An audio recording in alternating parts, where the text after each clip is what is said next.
may paparating pa sa iba't ibang bahagi ng ating bansa. Dumadagundong ang sigaw ng sambayanang Pilipino, pagbabago, pagbabago sa isang nabubulok na liderato ng gobyernong hindi naglilingkod sa mabuting interes ng sambayanang Pilipino. Motor niya gabon, butik ma-record doon sa veterans. May boses pa? Sabi sa atin, tayo daw ay mga binayaran ng mga Duterte. Tayo daw ay mga pakawala ni Digong at ni Sara Duterte. Diyan sila nagkakamali, sapagkat tayo ay bahagi ng ugat ng tamang pamumuno na nirepresenta ni Pangulong Duterte at ni Sara Duterte. Ang ating pagtitipon na ito ay hindi para lamang kay Rodrigo Duterte o kay Sara Duterte. Ang pagtitipon na ito ay para iparinig at iparating ang boses ng sambayanang Pilipino sa lumulubha at lumalalim na krisis sa politika na ngayon ay umaabot na sa lumalalim na krisis sa ekonomiya. Hindi ako masyadong makabuelo kasi naririnig natin na may ongoing yata na Holy Mass celebration sa likod natin. Out of respect, mukhang patapos na rin ito at maya-maya bubuelo tayo, pero ililinaw natin ang tatlong mahalagang usapin bago tayo magsagawa ng isang break. May prayer ba o mass? Prayer lang. Una, mga kababayan at mga kapatid, bakit kailangan tumungo sa EDSA ang sambayanang Pilipino? Sapagkat ang EDSA ay simbolo ng makasaysayang pagkakaisa at makasaysayang pagbubuo ng lakas ng mamamayang Pilipino. Yan ay nangyari sa dalawang mahalagang yugto ng kasaysayan natin noong 1986 at noong year 2001. Dalawang mga pangulo na umabuso sa kapangyarihan. Ang isa ay mabangis na diktador na ang kanyang anak ngayon ay inutil at walang kakayanang mamuno sa mamamayang Pilipino, at ang nagsasagawa ng pagkakaroon ng abuso sa kapangyarihan ng Pangulo ng Bansa ay ang kanyang asawa at ang kanyang pinsan, at hanggang ngayon ay hindi pa natatanggal ang pulit at ang putik ng napakalubhang iskandalo na ang Pangulo ng Bansa ay nai-involve sa illegal na paggamit ng droga, at yan ay napakalaking question sa kanyang state of mind, sa kanyang mental health at sa kanyang kapabilidad para magpatuloy na mag-discharge ng functions and authority of the office of the President.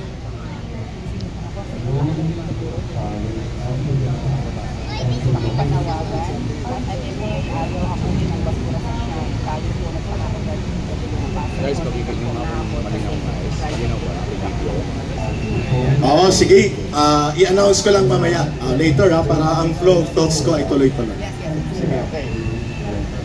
So, dalawang beses sa yugto ng kasaysayan natin na nagkaroon ng pagkakaisa at pagbubuo ng lakas ng mamamayang Pilipino, kung saan tinapos natin ang mahigit 20 taong diktadura ng tatay ng inutil na nakaupong Presidenteng Marcos Jr. na ito. Pinalayas ng mamamayan ang kanyang diktador na ama, at dapat magpasalamat siya na binigyan sila ng pangalawang pagkakataon sa kasaysayan ng ating bansa. Never nangyari yon na nagpatawad kaagad ang mamamayang Pilipino sa malubhang sugat at pagkawasak ng ating bansa na ginawa ng tatay ng inutil na nakaupong presidente na ito. He should have thanked and they should have been grateful sa mamamayang Pilipino na ang kanyang pinalayas na ama na diktador ay tinanggap siya ng taong bayan At ang malaking factor dyan, sumama sa kanyang kandidatura ang Duterte Political Group. Kung wala ang pagtulong ni Inday Sara Duterte sa kanya, kung saan umaabot din ang impluensya ng Pangulong Rodrigo Duterte, ay malamang sa malamang hindi po siguradong mananalo si Marcos Jr. doon sa halalan noong 2022. Pero hindi rin tayo sigurado na ang pinaka most likely na mananalo sakalit hindi tumakbo noon bilang Vice Presidente kay Marcos Jr. si Sara Duterte, ang siguradong most likely na kukuha sa pagkapangulo ay si Leni Robredo. At yon ang ating sinasabi, ayaw natin sa lutang, pero pumunta tayo sa mas lalong bangag at lutang din. Ayaw natin ng lutang na ginagamit ng mga bulok na dilawan na politiko at ginagamit na robot noon si Leni Robredo ng mga komunistang terorista at pati ng mga bulok na politiko. Kaya tayo tumindig, hindi dahil mahal natin ang mga Marcos, kung hindi nagbigay tayo ng pagkakataon, second chance, na sila ay pwedeng manungkulan sa ating pamahalaan in the hope, sa pag-asa at pag-aasam na kanilang itutuwid ang mga pagkakamali sa nakaraang kasaysayan at matuto sa naging karanasan ng kanyang tatay, kung saan may mga mabubuting ginawa din naman ang lumang diktadura ni Marcos Sr. Bagamat madugo at marahas ang maraming bahagi ng pamumuno ng diktador na si Marcos Sr. Pangalawa, bakit tayo nandito sa EDSA? Hindi po dahil tayo ay nagmamahal lamang kay Pangulong Duterte o kay Sara Duterte. That is only secondary. Ano ang mahalaga dito? Pagamat nagmamahal tayo at rumirespeto sa uri ng pamumuno ng mga Duterte, ang pinakamahalaga kung bakit tayo nananawagan ng pagkakaisa ng mamamayang Pilipino sa EDSA sa pangatlong pagkakataon ng pagbubuo ng kasaysayan ay dahil mahal natin ang ating bansa at mahal natin ang ating mga anak na hindi pwedeng manatili na nabubulok ang gobyerno at walang gagawin ang mamamayang Pilipino sa gitna ng pang-aabuso at paglapastangan ng mga swapang at ganib na mga politiko kagaya ng pinsan ni Marcos na si Martin Romualdez at ang kanyang mga alipores na mga buaya at buetre sa loob ng Kongreso. Malinaw kung bakit nandito tayo. It's not because of Rodrigo Duterte only. It's not because of Sara Duterte only. We are here because more than we love the Duterte, we love more our country and our people. Palakpakan natin yun, mga kababayan. Ang mga politiko, Marcos man o Duterte at Romualdez, they come and go.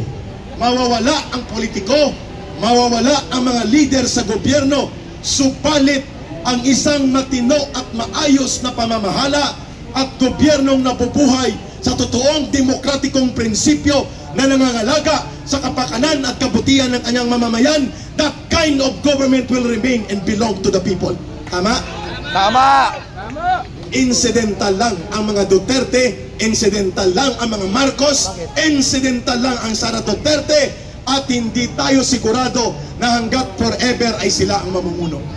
But if we are going to lay down the foundation of a real good government for the Filipino people na nabubuhay sa prinsipyo at tradisyon ng demokrasya at ipamamana natin yan sa ating mga anak, how very wonderful and very worthwhile ang ating pagtitipon sa EDSA sa ngayong yugto ng panahon, kung ang layunin pala natin ay lagpas pa sa pangpolitikang mga hidwaan sa pagitan ng Marcos Romualdez political faction at ng mga Duterte, sapagkat nakikita natin na ang taong bayan ay dapat makialam at manindigan kung ang pinag-uusapan ay kalayaan, karapatan demokrasya at kabutihan ng buong sambayanang Pilipino.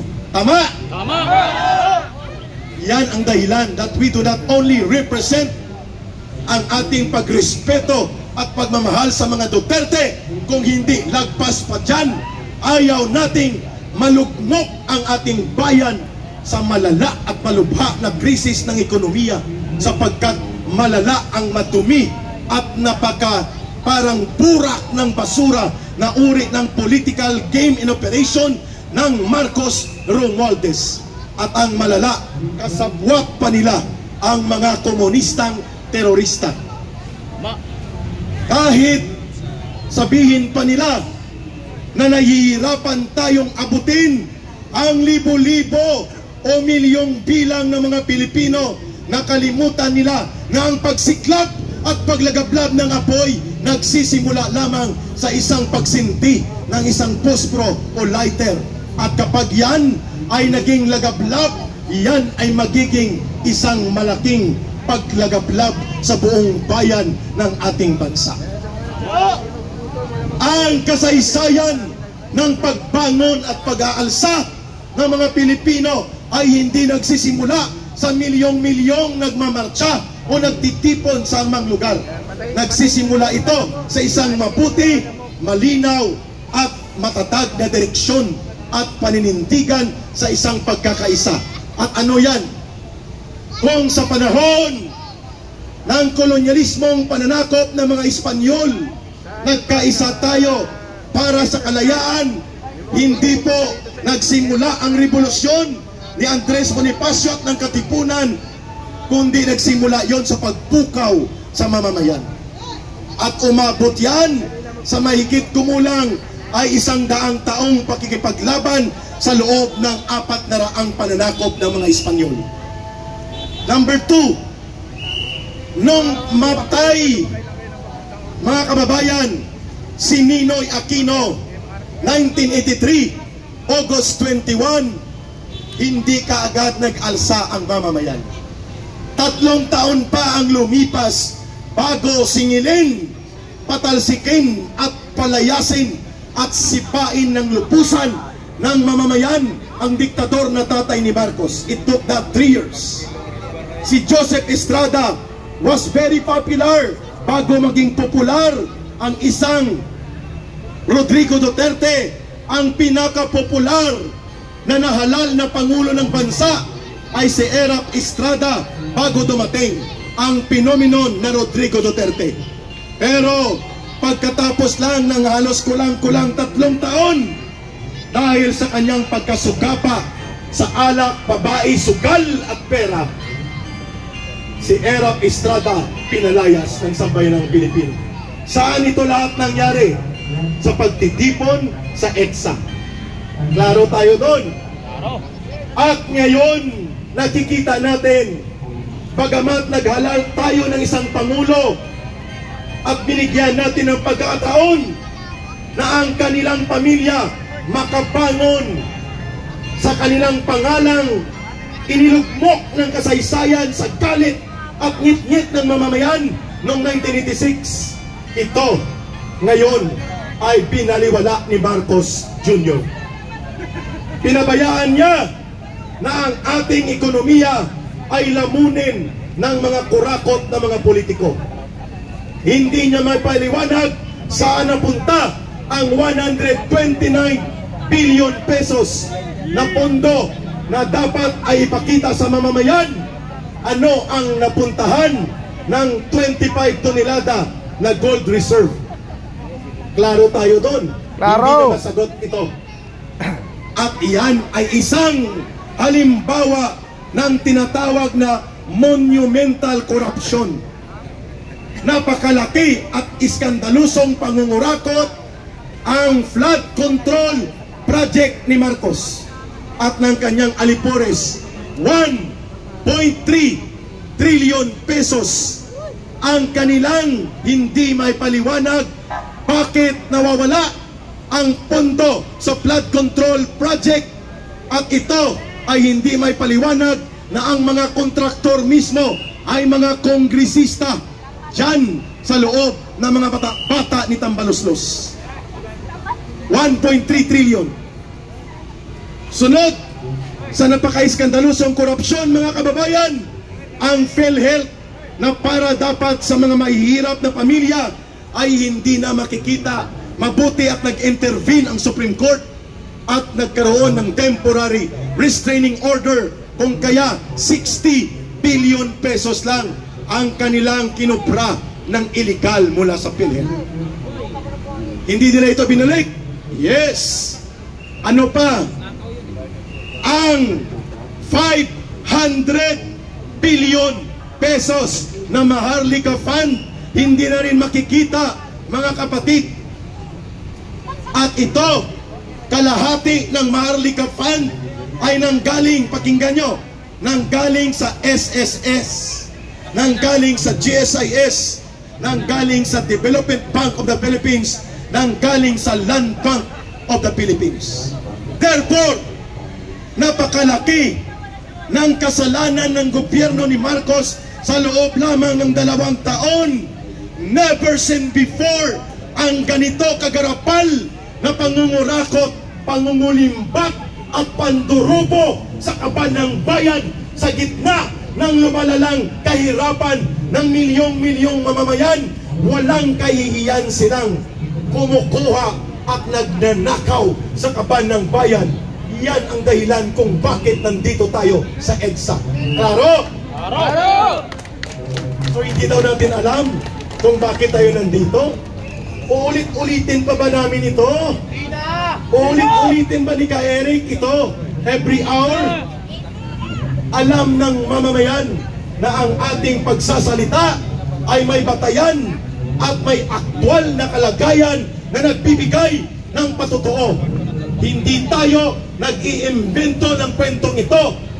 At lalo na ngayon din ay lumalagablab ang panawagan ng mamamayang Pilipino na dapat magpa-drug test, hair, follicle, DNA type, drug test si Marcos Jr. Otherwise, mawawala ang public trust and confidence sa Office of the President, at ang issue dito ay ang usapin ng moral integrity and competence, especially state of mental health of the President. Nasasaligang batas po natin na ang kalagayang pangkalusugan ng Pangulo ng Bansa must be open to public disclosure and must be an information that must be disclosed to the public. Ang pagkakaroon ng aligasyon at mga akusasyon that the President is involved in long-term, chronic na pag-abuso sa illegal na droga ay isang seryosong akusasyon that should be taken, considered as an issue of health situation of the President. And I will determine and underline mental health condition of the President.